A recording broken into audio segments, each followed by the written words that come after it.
Selamat pagi. Kita bertemu lagi di awal semester, ya, di semester yang baru, di kelas yang pertama, ya. Tidak terasa program pendidikan Buddhis sudah kita jalankan. Saya menjalankannya sudah hampir 5 tahun ya. Selama pulang ke Indonesia sampai hari ini udah hampir 5 tahun.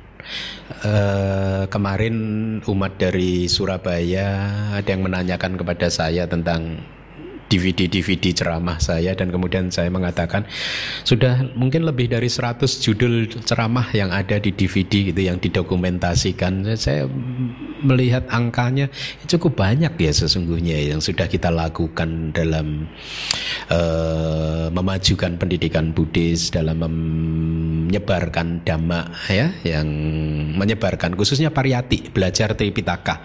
Itu adalah misi saya, belajar Tripitaka, belajar Tipitaka, belajar kitab suci kita, ya. Tunjuk jari Anda kalau Anda sudah pernah melihat Tipitaka. Lengkap? Lengkap? Lengkap? Enggak lengkap. Kalau Anda mau melihat Tipitaka, ada di ruang makan di atas. Kemarin ada umat yang berdana. Jumlahnya puluhan buku, 30-40 buku. Banyak sekali kitab suci kita itu, ya. Iya, karena besar sekali volumenya sehingga umat yang tidak pernah menempuh jenjang pendidikan secara benar, pendidikan monastik secara benar, akan sulit sekali untuk membacanya karena luas sekali, ya. Makanya kita perlu guru gitu. Jadi dhamma yang luas seperti itu ibaratnya itu seperti sinar matahari kita yang terpencar, tercerai-berai seperti saat ini, ya. Karena dia tercerai-berai, maka energi kekuatannya tidak cukup kuat untuk membakar kertas, kan, ya. Nah, kalau sinar matahari tadi dikumpulkan oleh kaca pembesar, ya, dikumpulkan, kemudian kertas diletakkan di bawahnya, maka kertasnya akan terbakar. Ya, sama. Guru itu fungsinya kira-kira seperti itu, mengumpulkan dhamma yang seperti sinar matahari yang luas, yang terpencar-pencar, dikumpulkan sehingga cukup untuk membakar kilesa Anda, membakar kekotoran batin Anda, membakar kekotoran batin kita, ya. Ini adalah satu falsafah yang harus kita pegang terus, ya. Pentingnya mempunyai pengetahuan dharma itu adalah pengetahuan tersebut akan memandu kita. Minggu lalu saya meresmikan satu pusat pendidikan di Pekanbaru, dan pada saat diminta untuk menuliskan 3 kalimat kata-kata mutiara gitu, seperti itu, saya menulis kalimat yang satu gitu. Di satu lukisan saya tulis, di dunia ini, ya, saya harap ini juga menjadi falsafah Anda, pegangan buat kita semua. Jadi saya tulis, di dunia ini hanya ada satu musuh kita. Jadi musuh kita itu di dunia hanya satu, gak ada dua, hanya satu, yaitu kekotoran batin kita sendiri. Tidak orang lain, tidak makhluk lain, tidak gedung, tidak TV, tidak apa, tidak, satu saja musuh kita. Kalau kita mempunyai nilai seperti itu yang kita junjung tinggi, itu kan akhirnya menjadi panduan kita di dalam menjalani kehidupan, benar ya? Ya, oh ternyata di kehidupan ini musuh kita hanya satu, yaitu emosi negatif kita, kekotoran batin kita sendiri, bukan staf Anda, bukan pegawai Anda, bukan ini. Jadi jangan marah-marah kepada pegawai Anda, karena kemarahan itu bukanlah masalah Anda dan orang lain. Kalau kita marah terhadap orang lain, kita sering tertipu memahami bahwa secara keliru bahwa saya marah, kemarahan ini karena dia. No, kemarahan tidak pernah merupakan suatu problem psikologis antara kita dan orang lain. Kemarahan adalah murni problem psikologis internal antara kita dengan diri kita sendiri, ya. Jadi saya tulis seperti itu, di dunia ini hanya ada satu musuh kita, yaitu kekotoran batin kita sendiri. Kemudian yang kedua, itu lukisan yang kedua saya tulis, tujuan dari kehidupan spiritual. Hendaknya kita menempuh kehidupan spiritual, Anda harus tahu tujuannya apa, ya. Tujuan dari kehidupan spiritual adalah mencapai keadaan batin yang bebas dan tidak mudah goyah. tidak mudah goyah oleh dualisme dunia, oleh angin dunia, oleh loka dhamma, oleh dhamma duniawi, suka, duka, dipuji, dicela dan lain sebagainya. Ya, itu tujuan dari latihan spiritual. Dengan demikian lihat, dari dua kalimat ini selalu fokus kita adalah ke internal kita, tidak ke orang lain. Tujuan latihan spiritual bukan untuk membuat semua manusia di muka bumi ini beragama Buddha, bukan. Percuma kalau kita berjuang untuk membuat semua manusia di Indonesia katakanlah beragama Buddha. Percuma, buang-buang waktu. Kenapa? Buddha aja gagal.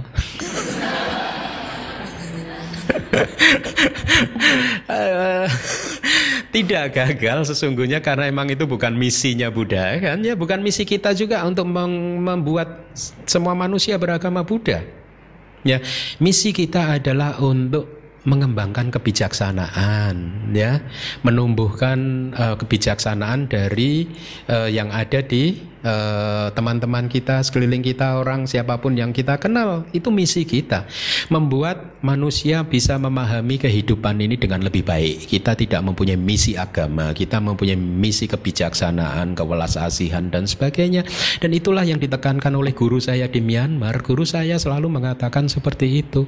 Jangan pernah bermimpi atau berjuang untuk membuat atau memperjuangkan sehingga semua orang beragama Buddha. No, itu salah langkah. Perjuangan kita adalah membuat semua orang berbahagia.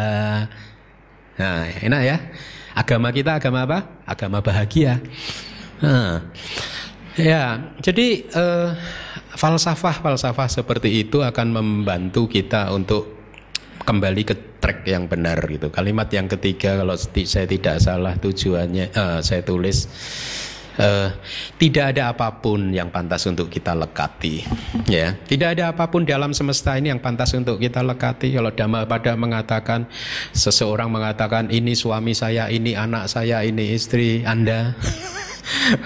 Bagaimana mungkin bisa mengatakan seperti itu sedangkan diri kita pun bukan milik kita, ya.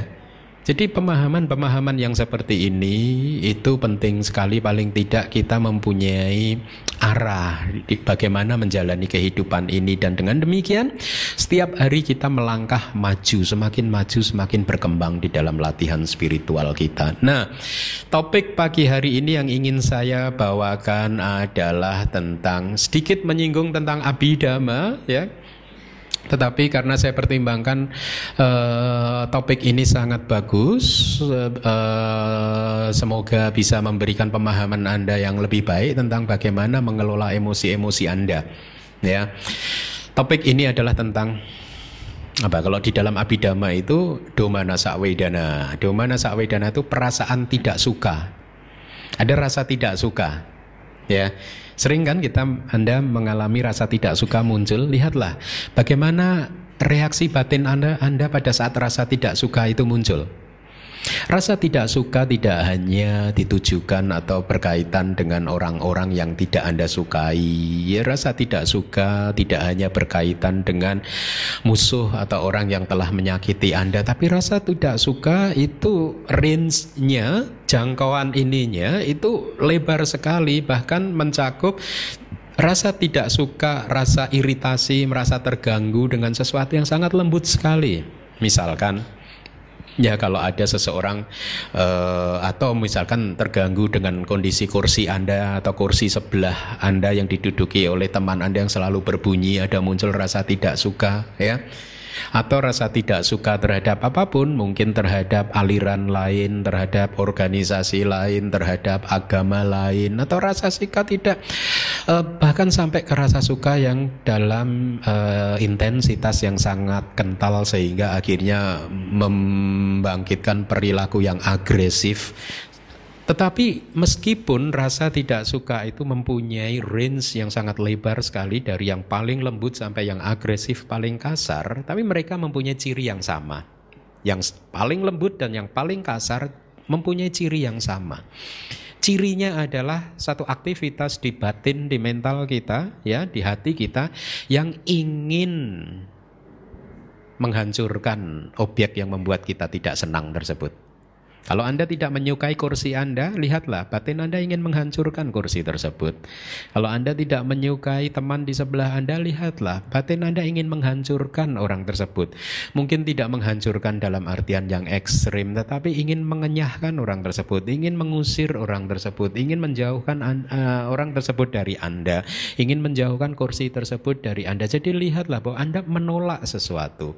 Perilaku batin yang menolak sesuatu dan juga disertai oleh perasaan tidak senang, perasaan tidak suka, itu adalah kama buruk.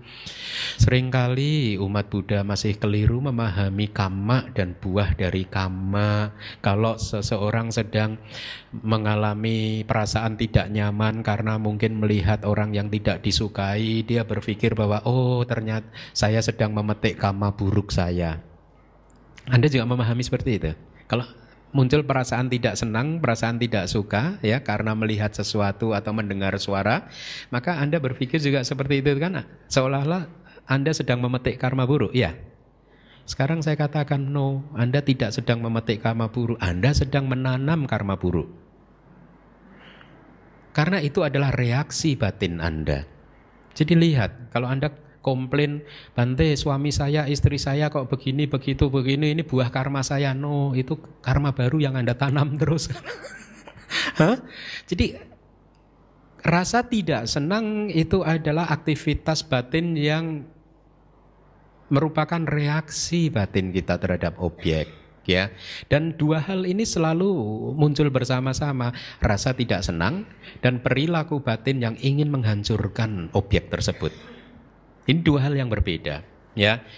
Kalau di dalam bahasa Pali, yang satunya adalah do manasa wedana, rasa perasaan tidak senang, yang satunya adalah patiga, antipati.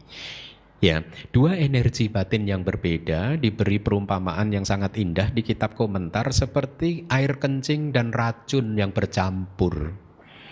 Jadi sekarang Anda tahu bahwa kalau rasa senang, tidak senang itu muncul, selalu ada saja perilaku batin Anda yang ingin mengusir, menghancurkan objek tersebut. Ya. Jadi Anda tidak bisa berdalih sekarang kalau Anda sedang marah terhadap anak Anda gitu, saya memarahi kamu itu karena saya sayang loh sebenarnya sama kamu. Ngono. Marah adalah marah, sayang adalah hal yang berbeda. Ya, tidak bisa dicampur. Kemarahan dan rasa sayang tidak bisa bercampur. Ya, karena ini karakternya berbeda, saling bertolak belakang. Nah, jadi pelajaran-pelajaran seperti ini sangat bagus, sangat penting sehingga memberi arah kepada Anda. Oh, ternyata itu karma buruk yang baru yang saya tanam ya. Lihatlah kehidupan Anda, kehidupan kita ya, sepanjang hidup berapa banyak, berapa sering kita komplain terhadap sesuatu. Berapa sering kita mengeluhkan sesuatu. Suami tidak benar, anak tidak benar, istri tidak benar, staf tidak benar, atasan tidak benar, pegawai tidak benar, semua tidak benar, DBS tidak benar. Kenapa gedung ada pilar di tengah? Itu ya bantinya itu. Lihat, itu karma buruk. Lihat, pada saat Anda komplain seperti itu, perasaan yang muncul apa?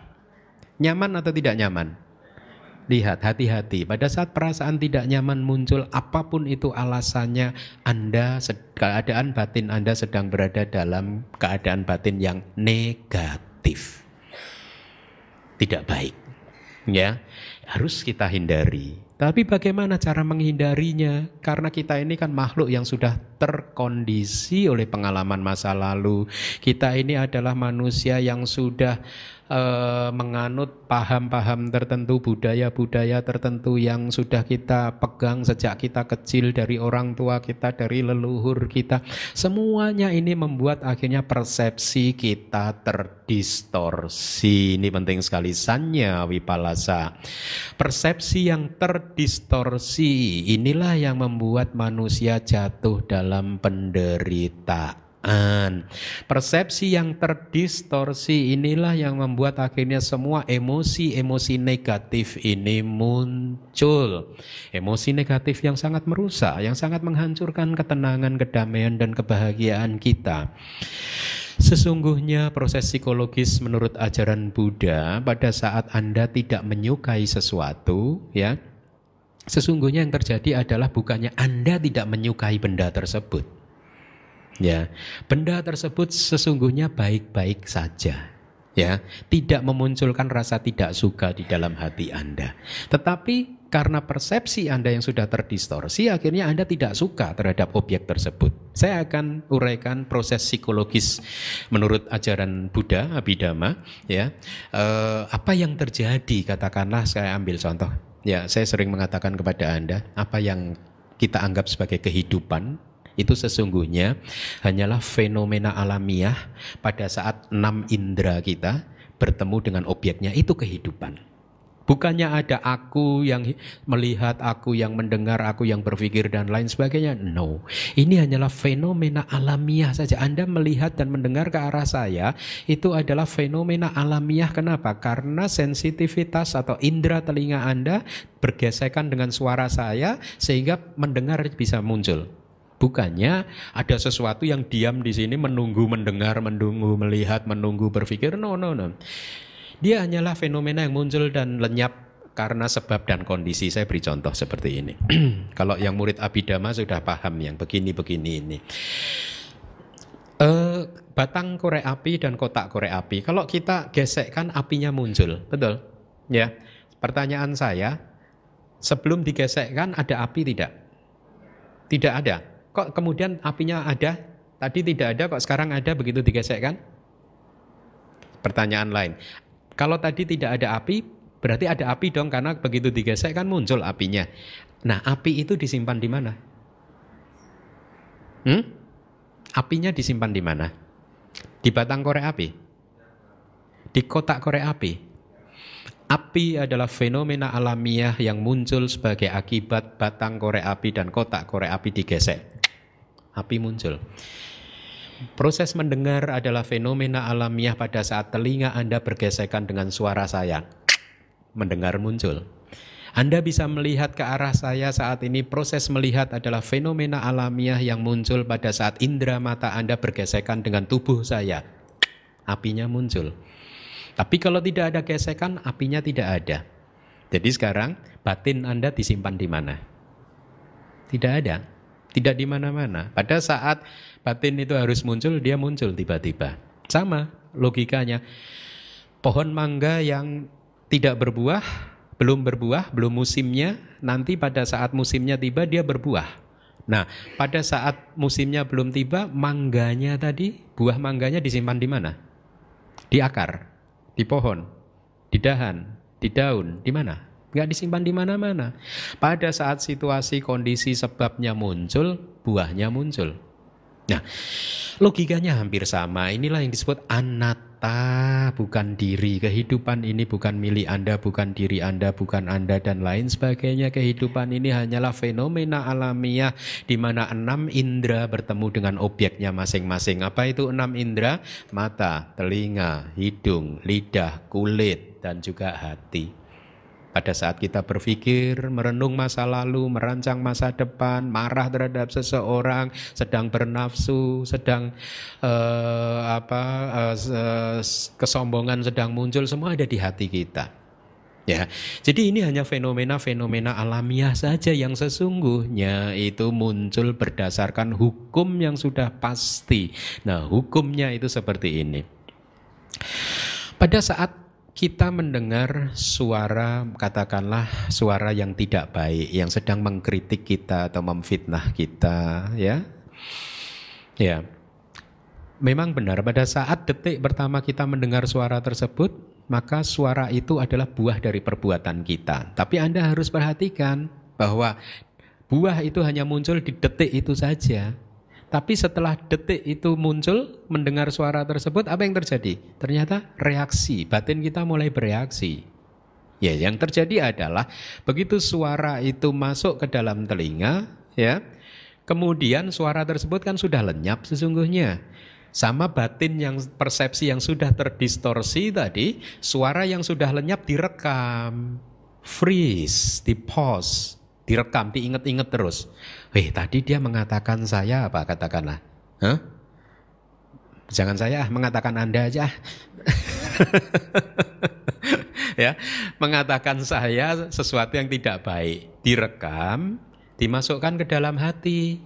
kemudian diolah di hati kita ini dengan menggunakan nilai, pelajaran, budaya dari masa lalu, persepsi dari masa lalu, ya, yang mengatakan ini dan mengatakan itu. Akhirnya dari situ kita akhirnya bereaksi.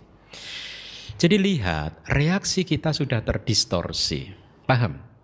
Kita tidak bereaksi terhadap suara tadi, tapi kita bereaksi terhadap suara tadi yang dihubungkan dengan persepsi kita dari masa lalu, dari pelajaran yang sudah kita peroleh di masa lalu, dari budaya yang sudah kita terima dari leluhur-leluhur kita. Oh, sebagai seorang suami tidak boleh direndahkan oleh istri. Nah, karena ini sudah budaya. Jadi pada saat istri Anda marah kepada Anda, memperlakukan Anda dengan tidak baik, Anda kemudian marah. Tapi lihatlah, Anda sesungguhnya tidak marah terhadap istri Anda atau suami Anda. Anda marah terhadap konsep yang berkecamuk di dalam hati Anda. Ya, tetapi karena kemarahan itu volumenya banyak dan hati Anda kecil sekali, ya, tidak mampu menampung volume kemarahan yang meluap tadi, akhirnya diluapkan melalui mulut, diluapkan melalui mata, diluberkan melalui tangan dengan menunjukkan perilaku-perilaku yang negatif. Jadi lihatlah, proses psikologi Buddhis mengajarkan kepada kita, makanya tadi di awal saya katakan bahwa kemarahan bukanlah masalah Anda dengan orang lain. Ya, kemarahan adalah masalah Anda sendiri, internal Anda sendiri. Tidak pernah orang lain bisa membuat kita marah. Yang bisa membuat kita marah adalah persepsi kita yang sudah terdistorsi tadi. Ya, karena di dalam hati kita masih kotor, ada percampuran antara apa tadi? Maaf, urin, air kencing dan racun. Dua hal yang sama-sama kotor bercampur. Nah, pada saat Anda sedang memunculkan perasaan tidak senang seperti itu, ingat-ingat kata-kata saya. Hal tersebut adalah reaksi dari batin Anda. Anda sedang menanam benih karma buruk. Anda bereaksi secara negatif. Ya, tapi bagaimana kemudian kita mencari solusi untuk bisa terbebas dari reaksi-reaksi yang negatif tersebut? Meskipun secara teori kita tahu, tetapi pada prakteknya, pada saat kita menerima atau mengalami hal-hal seperti itu, berada dalam posisi yang sulit, membuat kita juga sulit untuk bereaksi secara positif. Ya, kenapa hal ini terjadi? Kenapa sulit sekali untuk bereaksi secara positif? Lagi, karena kita adalah makhluk yang terkondisi. Sudah terkondisi oleh masa lalu kita, oleh kebiasaan-kebiasaan kita, oleh segala hal, belum lagi terkondisi oleh kebiasaan kita di kehidupan-kehidupan lampau kita. Ya, karena kita terbiasa marah-marah, maka akhirnya kita akan senantiasa bereaksi terhadap apapun dengan kemarahan. Sebaliknya, mereka yang tidak terbiasa marah, mereka tidak akan bereaksi dengan kemarahan. Mereka akan bereaksi dengan senyuman, dengan memaafkan, dengan cinta kasih, kewelas asihan. Ya. Nah, karena kita adalah makhluk yang terkondisi, seringkali kita itu bereaksi secara spontan, betul tidak? Tetapi bukan berarti reaksi secara spontan itu tidak mempunyai sebab dan kondisi. Kenapa seseorang bisa bereaksi secara spontan, membalas kemarahan dengan kemarahan? Ya karena sudah terbiasa dari masa lalu. Dia melekat kepada sesuatu, melekat kepada mungkin paham, ya, melekat kepada keakuan dia dan lain sebagainya. Tetapi apapun juga sekarang Anda tahu bahwa reaksi-reaksi yang negatif seperti itu tidak akan pernah menyelesaikan masalah. Coba belajar dari pengalaman masa lalu Anda. Apakah ada reaksi negatif seperti itu yang bisa menyelesaikan masalah dalam artian bisa membuat hati Anda tenang, damai dan bahagia? Kalau suami sedang marah kepada istri, mungkin istri akan diam dan menerima, iya kamu benar, iya kamu benar. Tetapi apakah benar bahwa istri Anda secara tulus menerima kata-kata Anda? Mungkin dia menerima karena dia sedang takut pada Anda. Tetapi dalam hatinya ada gejolak. Jadi lihatlah, tidak hanya kemarahan Anda merusak diri Anda, tetapi juga merusak ketenangan dan kedamaian istri Anda. Merusak ketenangan dan kedamaian orang yang menjadi objek kemarahan Anda. Mungkin benar istri Anda diam, atau suami atau staf pegawai Anda diam menerima kemarahan Anda, ya. Tetapi itu adalah bukan solusi yang terbaik, karena selain kemarahan tersebut menghancurkan ketenangan dan kedamaian objek dari kemarahan Anda, yang lebih fatal lagi adalah kemarahan dan kebencian Anda, antipati Anda akan memperkuat kebiasaan-kebiasaan Anda untuk marah-marah, memperkuat sifat Anda, sehingga akhirnya Anda akan menjadi atau dikenal sebagai orang yang suka marah. Apa sih yang disebut sebagai karakter sifat? Menurut Buddhism, psikologi Buddhis, sifat dan karakter itu sesungguhnya tidak lain adalah tidak bukan cara Anda bereaksi terhadap sesuatu, kebiasaan-kebiasaan Anda. Sesuatu yang seringkali Anda lakukan itu akan menjadi sifat Anda, akan menjadi karakter Anda. Nah, tidak mudah untuk bisa keluar dari kemarahan. Tetapi Buddhism mengajarkan kepada kita bukan seperti yang diajarkan, mungkin agak berbeda dengan yang diajarkan oleh psikolog-psikolog barat, di mana mereka menawarkan dua ekstrim menurut Buddhism, yaitu apa? Untuk kalau Anda sedang marah, ekstrim yang pertama, ledakkan kemarahan Anda. Ya. Ekstrim yang kedua apa? Ditekan. Ya. Adalah ditekan, dipendam saja gitu. Jangan diledakkan.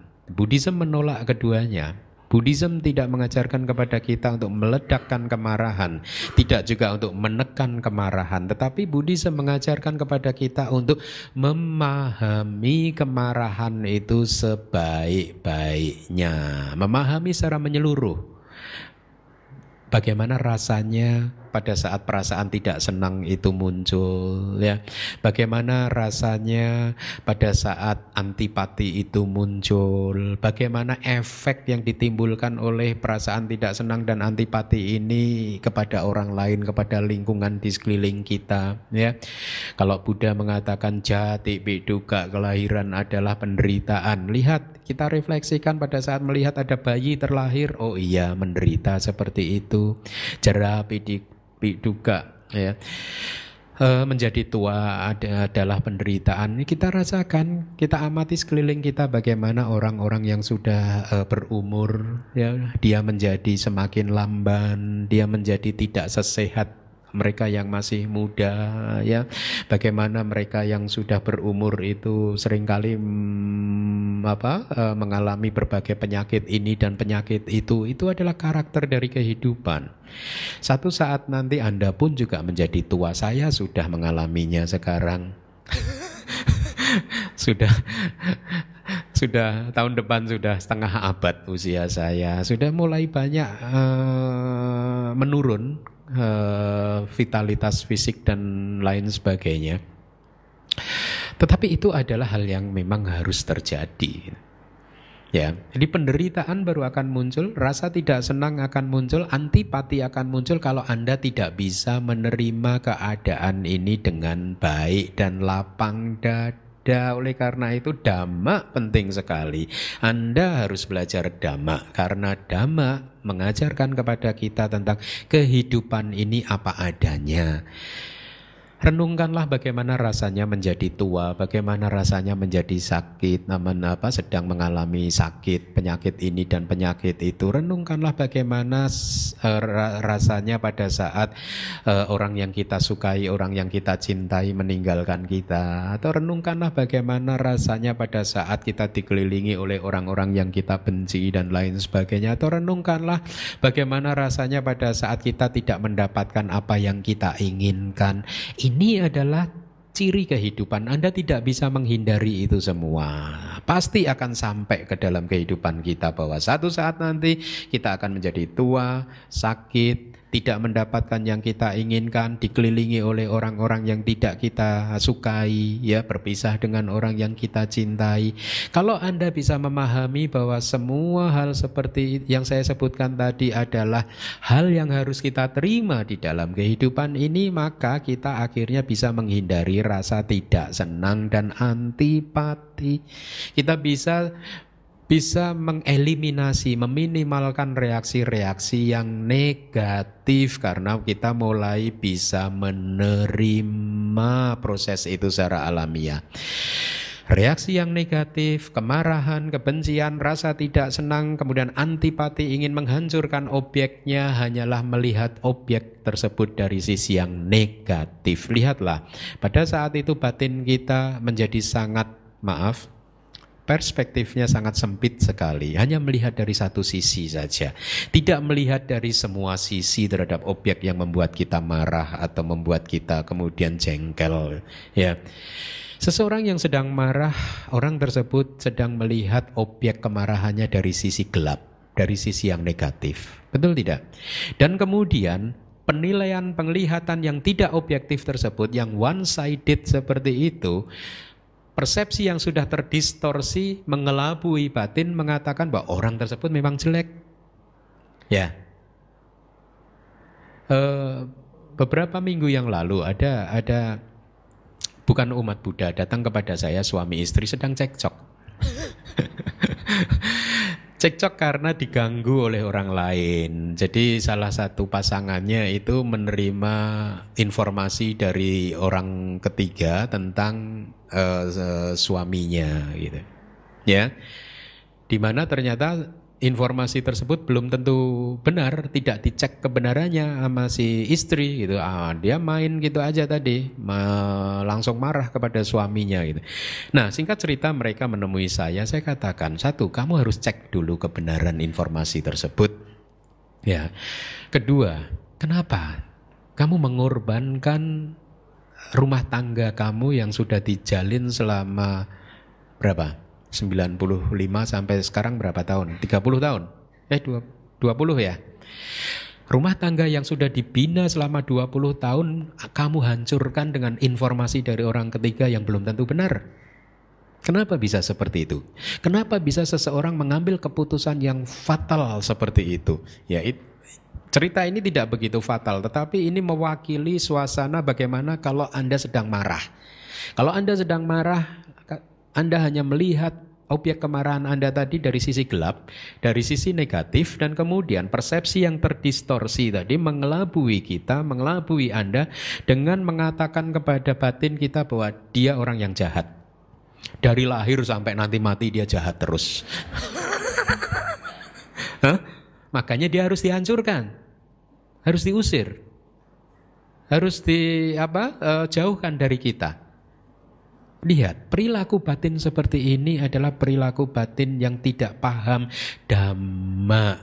Ya, Anda masih ingat cerita yang tragis tentang managing director Tata Mobil yang commit suicide 2-3 tahun yang lalu di hotel di Bangkok. Masih ingat ya? Orang Inggris atau orang mana? Dia karirnya bagus, pendidikannya bagus, orang Inggris tapi dipekerjakan di Tata India Mobil gitu. Karirnya jadi GM mobil di mana-mana bagus. Orang sukses secara duniawi sukses, ya. Tapi pada satu hari dia ada rapat mungkin BOD gitu di Bangkok, ya, di salah satu hotel. Kebetulan setelah rapat atau apa malam itu dia cekcok sama istrinya dan unresolved. Tidak selesai percekcokannya istrinya, akhirnya tidak mau diajak bicara malam itu. Masalah tidak selesai. Apa yang dia lakukan? Si suami yang sukses berpendidikan tinggi ini, yang dia lakukan adalah kemudian dia mengambil keputusan fatal, lompat dari kamar hotelnya. Ya, meninggal dunia. Setiap kali saya membaca cerita-cerita tragis seperti itu hati saya tersentuh. Seandainya saja dia memahami karakter kehidupan, maka dia tidak akan mengambil langkah setragis itu, betul tidak? Kalau dia paham anicca saja, ya memang istri saat ini malam istri Anda sedang marah, tapi besok pasti nggak marah lagi. Ya, Anda masih ingat cerita 4 durian? Belum ya? Oh ya, banyak yang belum, saya ulangin. Buat Anda yang sudah paham, dengarkan ulang. Kira-kira 2 tahun yang lalu saya retret. Kemudian satu hari pengurus kita memberi kabar kalau mereka mau dana makan siang. Dan karena dia dekat dengan saya, dia tahu hobi saya apa? Hobi saya durian. Nah, pada saat saya menerima itu, belum juga diajak makan siang keluar ke restoran. Wah, nanti kita udah pesen durian, Bante. Ya, saya udah berpikir nih, mulai hari ini hidup saya akan bahagia selama-lamanya. Karena dapat sesuatu yang saya inginkan. Kan begitu sifat dari batin Anda. Pada saat batin Anda mendapatkan sesuatu yang diinginkan, lihat apa yang dikatakan batin Anda. Mulai hari ini kehidupan akan terang benderang selama-lamanya. Sama. Wah, nanti siang makan siang ada durian. Setelah ini saya akan bahagia selama-lamanya. Dan benar, pada saat sampai di restoran, setelah makan durian disuguhkan, butir pertama enak. Masih enak ya. Ambil lagi butir kedua, enak lagi, ya kan? Ambil butir ketiga, enak. Sampai ke butir keempat, enak gitu. Tiba-tiba mau ngambil butir yang kelima, saya udah menolak. Perut saya menolak. Ya. Dan saya berpikir, loh kenapa jadi duriannya tidak enak seperti ini gitu. Lihatlah, tiba-tiba duriannya menjadi tidak enak. Hah? Tetapi apa yang harus kita lakukan kalau mengalami kejadian seperti itu? Apakah lalu kita kutuk durian ini? Kamu pantas masuk ke neraka, kamu emang dari dulu sejak lahir sampai nanti mati kamu emang gak enak. Hah?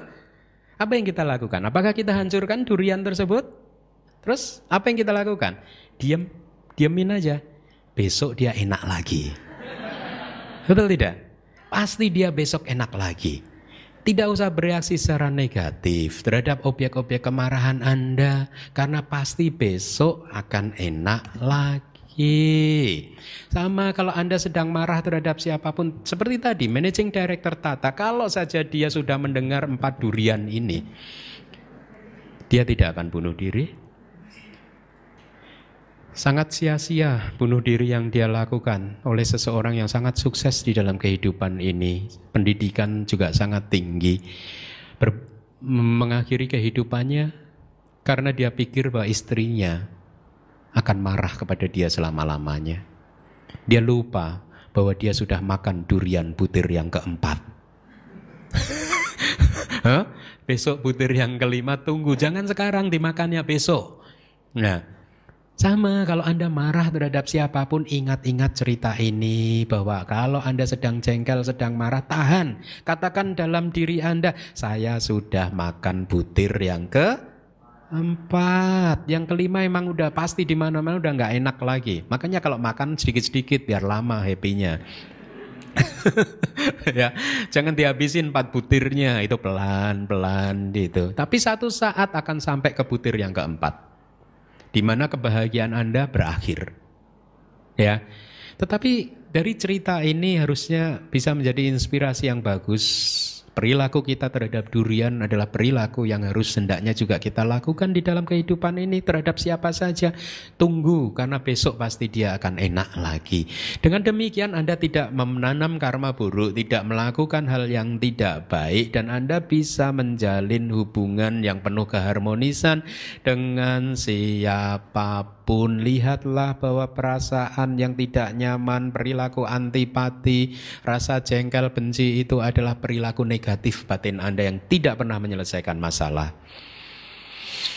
Kemarahan pada saat muncul selalu mengelabui Anda, mengelabui kita, bahwa kalau kemarahan ini saya ledakan maka masalah selesai. Tetapi pengalaman mengatakan kepada kita bahwa kemarahan itu tidak pernah memenuhi janjinya. Jadi kalau kemarahan datang kepada Anda, lebih baik Anda nggak usah dengerin. Dia pembohong, penipu, tutup pintu, udah, ya. Oh, nggak bisa dipercaya. Kemarahan selalu membohongin kita. Paham maksud saya? Setelah selesai meledakkan kemarahan, selalu saja kita jatuh pada penyesalan yang berkepanjangan. Dan tidak hanya itu, kita harus bicara hukum karma, hati-hati. Hukum karma itu adil. Ya.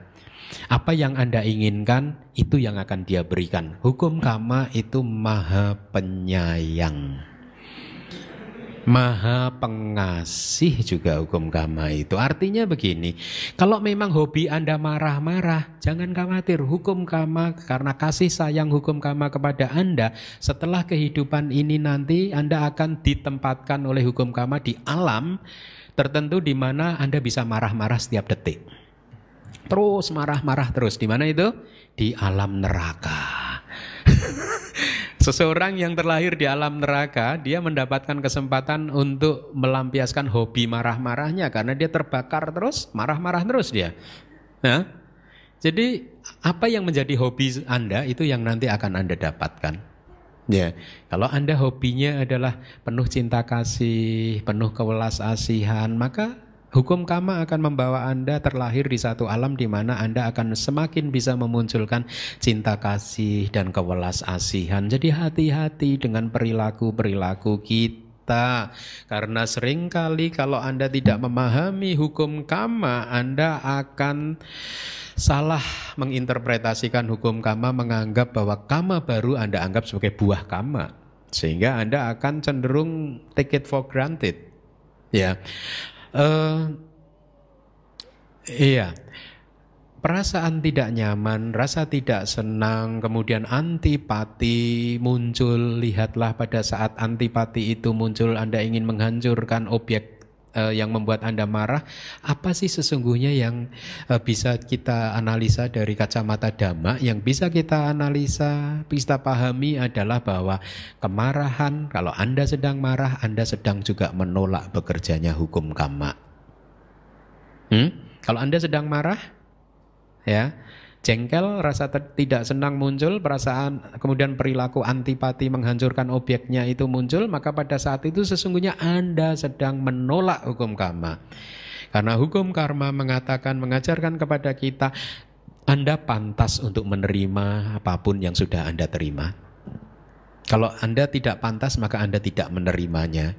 Karena Anda sudah menerimanya, berarti memang Anda itu pantas menerimanya. Nah, siapa yang membawa hal-hal tersebut datang kepada Anda? Anda sendiri.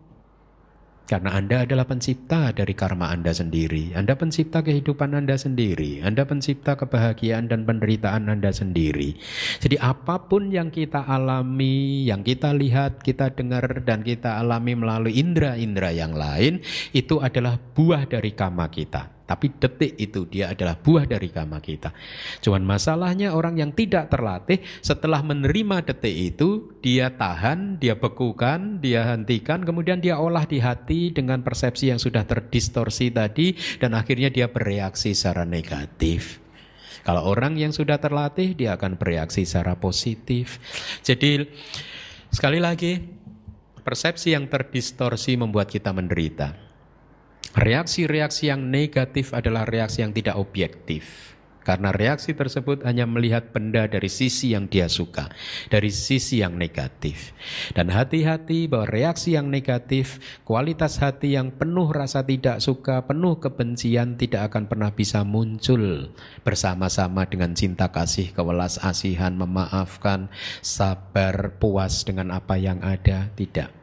Karena keduanya adalah dua energi batin yang berbeda, yang saling bertolak belakang. Anda tidak bisa menjadi seorang pemarah yang sekaligus juga seseorang yang penuh cinta kasih. Anda harus milih salah satu pada satu momen. Anda mau jadi orang yang pemaaf atau Anda mau jadi orang yang pemarah? Anda tidak bisa dua-duanya. Enggak lah, saya itu marahin kamu, sebenarnya saya maafkan kamu gitu. Ini juga demi cinta kasih saya kepada kamu. Nah, sekarang Anda sudah tahu bohong. Tidak benar itu. Marah adalah marah, cinta kasih adalah cinta kasih. Dua hal yang tidak bisa muncul secara bersama-sama. Nah, Anda lihat bahwa kemarahan, kebencian, rasa tidak senang benar-benar telah menghancurkan ketenangan dan kedamaian kita. Kebahagiaan kita pun hancur. Bukan karena orang lain, tetapi karena awija kita. Awija, ketidaktahuan, kebodohan kita. Ya, Anda tidak bisa berkilah, loh kenapa, kan saya tidak pernah diajari oleh guru saya kalau begini itu tidak baik. Saya tidak pernah diajari saya tidak tahu bahwa melakukan hal seperti ini tidak baik. Di dalam hukum karma tidak membutuhkan Anda tahu. Ya, maksud saya, ya, Anda tahu atau Anda tidak tahu, hukum yang bekerja sama, tidak berubah. Bukan berarti ada dispensasi buat yang tidak tahu. Ya, saya beri contoh. Seseorang yang tidak tahu bahwa api itu panas, kemudian dia meletakkan tangannya, kemudian apinya memberi dispensasi enggak? Hah? Sama, Anda tidak memahami cara bekerjanya hukum karma dan kemudian tiba-tiba Anda menderita, Anda tidak boleh meminta dispensasi. Karena saya tidak tahu, masa nggak dimaafkan? No, ya. Efeknya tidak seperti itu. Inilah mengapa kita harus belajar. Inilah mengapa kita harus menguasai, memahami Tipitaka. Karena di dalam Tipitaka, kitab suci kita, semua hal-hal tentang kehidupan ini telah diajarkan oleh Guru Agung kita Buddha Gautama dengan sangat lengkap sekali. Lebih baik Anda belajar dari sekarang daripada nanti juga Anda harus belajar di kehidupan berikutnya. Mumpung saat ini sudah terlahir sebagai manusia dan sudah bisa bertemu dengan Dhamma, maka jangan disia-siakan kehidupan kali ini yang sudah sangat bagus sekali seperti ini. Saya akan memberi pertanyaan kepada Anda. Seandainya ada dua orang manusia dan di depan orang tersebut masing-masing ada bola logam yang sangat panas membara, ya. Orang yang pertama tahu bahwa bola logam ini panas. Orang yang kedua ini tidak tahu bahwa bola logam ini panas, dia tidak tahu. Seandainya kepada dua orang tersebut diminta untuk memegang, memindahkan bola panas tadi, kira-kira siapa yang akan menderita? Nomor 2, kenapa? Karena tidak tahu, dia akan lebih menderita. Tangannya akan terbakar. Ya, apakah dia kemudian menyalahkan kamu? Kan saya kan nggak tahu, kan saya maksudnya baik. Saya ada cinta kasih loh sama kamu, mau saya pindahkan, kok kamu mau ini? Apakah dia bisa protes seperti itu? Tidak, hukum karma tetap bekerja. Mereka yang tidak tahu akan cenderung mendapatkan penderitaan. Oleh karena itulah kita harus belajar memahami Dhamma dengan baik. Bahwa ternyata perasaan rasa tidak senang, antipati itu bukanlah masalah psikologis kita dengan orang lain. Itu adalah murni masalah diri kita sendiri. Bahwa kita masih mempunyai kekotoran batin, bahwa kita masih mempunyai kemarahan. Karena kalau orang sudah tidak mempunyai kemarahan, bagaimana mungkin dia bisa marah? Oleh karena itu tadi di awal saya katakan, di dunia ini hanya ada satu musuh kita, yaitu siapa? Kekotoran batin kita sendiri. Nah, ya, tadi sudah saya katakan solusi untuk mengatasi kemarahan yaitu dengan cerita durian. Ada cerita yang lain lagi, solusi yang lain yang bisa Anda terapkan di dalam mengatasi kemarahan Anda. Ya, saya sudah banyak sekali berbicara tentang kemarahan. Ya. Kalau solusi yang lucu-lucuan apa? Masih ingat nggak? Ambil air, minum, dikumur-kumur. Begitu kemarahan sudah reda baru ditelan supaya Anda tidak mulutnya tidak terbuka, dikunci mulutnya. Ada cara lain, rubahlah sudut pandang Anda. Ya, carilah sudut pandang yang membuat kemarahan reda.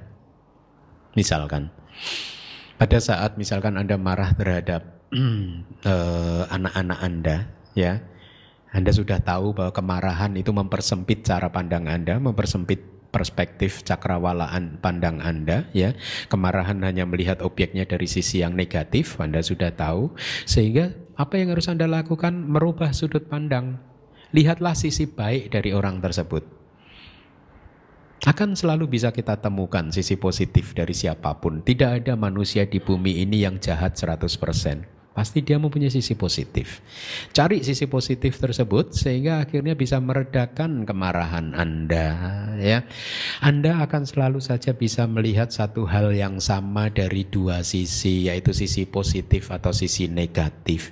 Dan hukum yang bekerja di pikiran yang tidak terlatih, batin yang tidak terlatih adalah pada saat Anda melihat dari sisi negatif, maka batin yang masih dipengaruhi oleh persepsi yang terdistorsi tadi akhirnya akan menderita. Ya, perasaan tidak senang akan muncul, antipati akan muncul. Dia akan melakukan karma buruk yang baru. Tetapi kalau batin ini melihat dari sisi yang positif, maka apa yang muncul?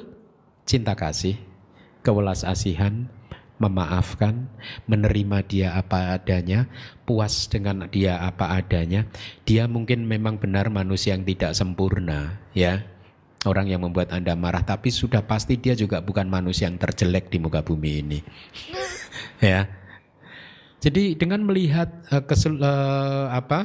permasalahan dalam perspektif yang lebih lebar lagi, akhirnya kita bisa melihat objek tersebut secara menyeluruh, bahwa ternyata dia tidak negatif total, bahwa ternyata dia juga mempunyai sisi baik, bahwa ternyata dia juga adalah orang yang sesungguhnya tidak seperti yang kita pikirkan. Kita hanya tertipu oleh persepsi-persepsi kita yang terdistorsi. Nah, dengan memahami hal-hal seperti ini, akhirnya kita jadi paham, kita mempunyai arah yang jelas, pandangan yang benar di dalam kehidupan ini, bahwa di dalam kehidupan ini, di dalam dunia ini hanya ada satu musuh kita, yaitu kekotoran batin kita. Inilah yang harus kita kalahkan, bukan orang lain, bukan siapapun yang membuat Anda marah, membuat Anda emosi negatif Anda muncul. Tidak, karena mereka sesungguhnya bukan musuh kita. Musuh kita adalah kemarahan kita sendiri. Dengan terus melihat ke dalam, maka kita bisa meminimalkan risiko munculnya ketidakharmonisan. Ya, dan juga pada saat yang bersamaan kita menumbuh kembangkan energi batin yang positif, energi batin yang penuh cinta kasih, penuh kewelas kasihan dan lain sebagainya. Dan dengan demikian maka kebahagiaan pun akan bisa kita alami. Ya, kita akan semakin sering bahagia, bisa menerima kehidupan ini dengan lapang dada, dan bisa menikmati kehidupan ini dengan lebih baik lagi, dan akhirnya kualitas kehidupan kita pun meningkat. Meningkat bukan karena berdoa dan lain sebagainya, meningkat karena kebijaksanaan Anda sudah berkembang. Inilah Buddhism. Buddhism tidak mengajarkan kepada Anda untuk menyelesaikan masalah kehidupan ini dengan berdoa dan lain sebagainya. Karena kalau berdoa bisa menyelesaikan masalah, maka hari ini semua manusia di muka bumi sudah bebas dari masalah. Betul tidak? Apa sulitnya berdoa? Semua orang bisa berdoa. Ya, tetapi dari kenyataan bahwa masalah masih saja dialami oleh manusia, ini saja cukup membuktikan kepada kita bahwa berdoa bukan cara yang cerdas untuk menjalani kehidupan ini. Cara yang cerdas untuk menjalani kehidupan adalah mengembangkan pengetahuan, mengembangkan kebijaksanaan untuk memahami kehidupan ini secara lebih baik lagi, seperti yang diajarkan oleh Buddha di kitab suci kita Tipitaka. Demikian dari saya, semoga bermanfaat.